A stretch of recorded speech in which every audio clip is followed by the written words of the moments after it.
Ladies and lads, it's Spag. Welcome. Hope you're all doing well. So Bandai Namco just dropped a ton of new information at Gamescom, and thanks to Bandai Namco UK, I've got my hands on some really cool exclusive pics of the new modes and characters. So firstly, 6 characters were announced to be joining the Tekken 8 roster. We have Dragunov, Steve, Leo, Kuma, Yoshimitsu, and Shaheen. Now these are all returning characters to Tekken 8, and I'm really interested to see how they're gonna play. For example, Steve is a very counter-hit heavy character, and if his back one doesn't counter-hit launch, then he will be more different than he has ever been in Tekken history. So that is something that I'm definitely interested to see.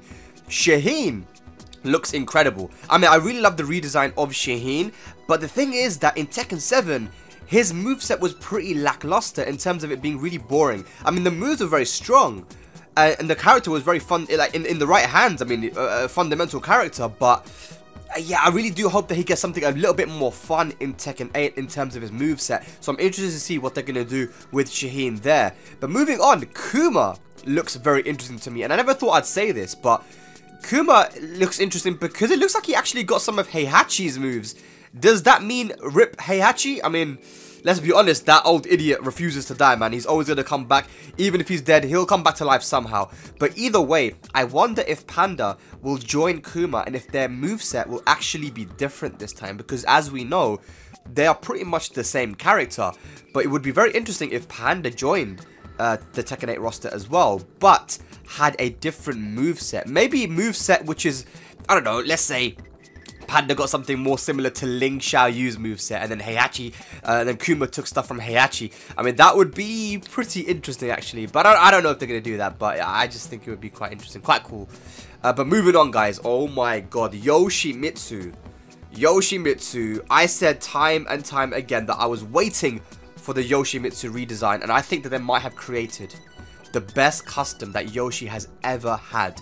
Let me know what you guys think, but for me, this is definitely my favorite. It beats Tekken 3 Yoshi for me as well. Even Tekken 5. I mean, Tekken 5 Yoshi was pretty sick as well, the samurai, but I think this takes the cake, man. I think this is #1. So that leaves 8 characters remaining, ladies and lads, to join the Tekken 8 roster, as it was announced that it is going to be 32 characters in the base roster when the game comes out. And of course, the release date, how can we not mention it? January 26, 2024, 2 weeks after the Tekken World Tour Finals, which is going to be happening in New Orleans, USA. We have 2 weeks to prepare after T7, after Tekken World Tour Finals, to prepare for Tekken 8 to drop, and I just can't wait for that. But 8 characters, let me know what you guys think, who you guys think is going to be making it in for those 8 slots.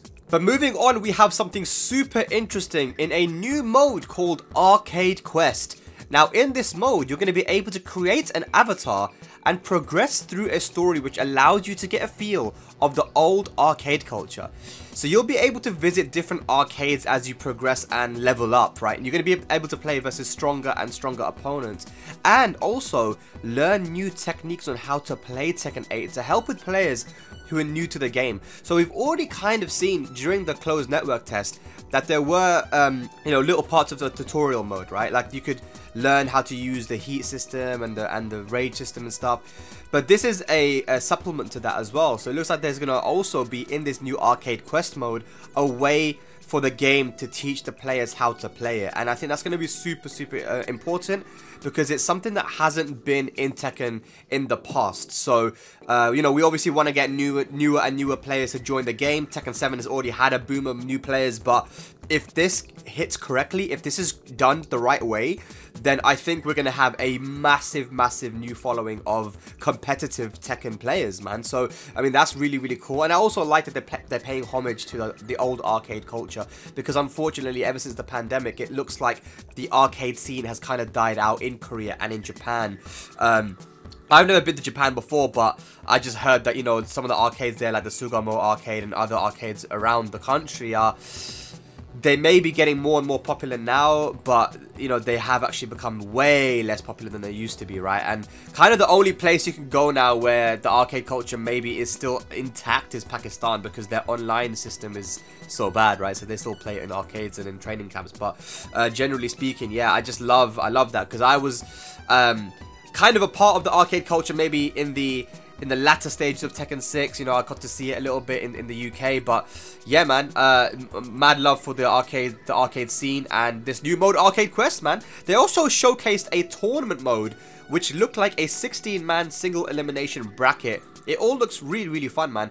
And when it comes to the tournament mode, you'll be able to customize it, I'm assuming, to be a double elimination bracket as well, because that's how you can do it in Tekken 7.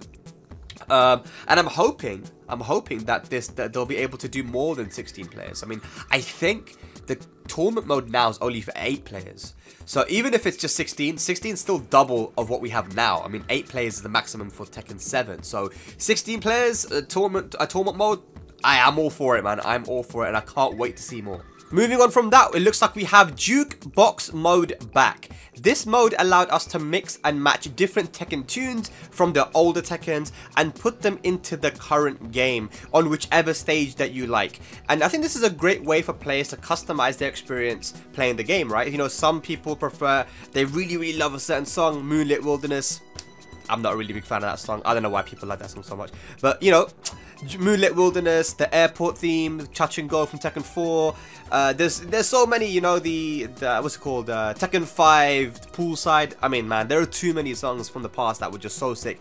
But now with this, you'll be able to put those songs onto the Tekken 8 stages if you think that it's more appropriate and if you really, really like those songs. For me, personally, I'm probably going to stick with the Tekken 8 stuff because I think the Tekken 8 OST is actually really, really sick from what we've seen so far. And I just like keeping it simple. I might change 1 or 2 here and there, but I think that it's great that Namco's put this into the game, you know, again, just to allow the players to customize their experience a little bit. Alright, now let's have a look at the customization mode. Now, this is a very, very important thing to talk about because customization is something that has been very popular in multiple fighting games, not just Tekken. It's an important one because customizing your character is a very popular way to put a stamp on the character that you love and enjoy and make them unique. Honestly speaking, Tekken 7's customization was a little bit lackluster compared to previous Tekkens. I mean, in Tekken Tag 2, with the decal system, you were able to create so many different things like superheroes, anime characters, and even things a little bit more wacky. But looking at Tekken 8, the customization looks a lot more detailed. So you have the standard categories like head, face, glasses, full body, upper and lower body, as well as shoes and unique items. But looking at when you go into some of these categories, you have a lot more customization options. So for example, looking at the head, you have the chance to be a bit more intricate with the eyes, the hair, and they've even separated eyebrow color from the rest of the face as well. So it seems a lot more customizable. And when you look at some of the items that you can put on, I mean, look at this picture right here with the Wolverine hand with Kazuya. You can actually change the size of it. You can tilt it to make it, you know, at a certain angle. You can move it up and down. There's actually a lot of customization options for the actual items themselves, as well as the horns you see here on Kazuya as well. You can even move the horns. You can move it up and down, back, left, right. You can make them bigger, smaller.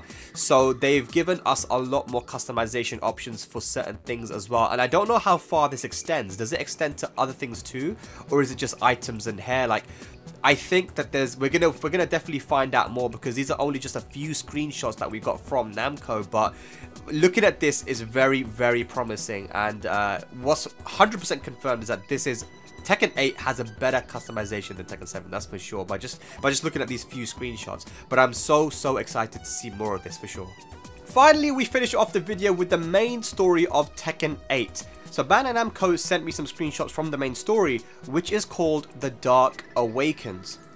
Now, all of these screenshots focus on the feud between Jin and Kazuya, and I'm interested to see how other characters fit into the story as well, especially with the reintroduction of Jun Kazama into the game. I think she's going to be very, very important to the main story, obviously.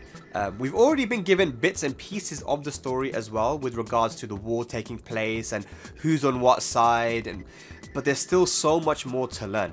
Either way, these screenshots are awesome, and I cannot wait to play the main story when the game drops on January 26th. But ladies and lads, that's going to be it for today's video. I hope you enjoyed it. Thank you so much for staying until the end as well. If you enjoyed, please leave a like and comment as well. Let me know what you guys think of the new things that was just introduced, man. We've got a lot of information in just the past 24 hours, man. So there's still so much to look forward to as well. But yeah, that's going to be it for today's video, and I'll see you guys very soon. Peace.